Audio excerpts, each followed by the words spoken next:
फसलो ग फसलो, पार वाट लागली वाट, आता काय करू? आव दादा, झालं तरी काय असं बॉम्बलायला? चांगल्या उभ्या पिकावर कीड पडली ग माय.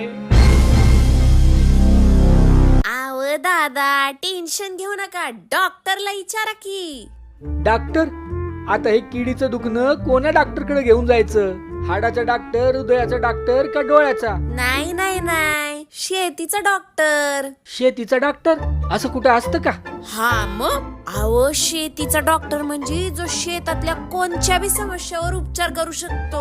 हा, आता असा डॉक्टर कुठं शोधायचा? सोपय, डिजिटल शेती शाळेत या की दादा. तिथं महाराष्ट्रातले एकाहून एक शेतीचे डॉक्टर तुमच्या कुठल्याही प्रश्नाला डायरेक्ट उत्तर देतात की नाही बघा. पण लयच महाग असेल नाही? अहो फुक्कट आहे फुक्कट. फक्त झूम लिंक क्लिक करा आणि या डिजिटल शेती शाळेत. 12 मे पासून वर्ग सुरू. सुरुवातीला भरणारे जैविक कुंपण, मिलेट्स, लिंबू वर्गीय फळपिके, आंबा, पेरू, आलं, शेवगा हे विशेष वर्ग. तेव्हा टाइम टेबल कडे नीट लक्ष ठेवा आणि हजेरी लावायला विसरू नका.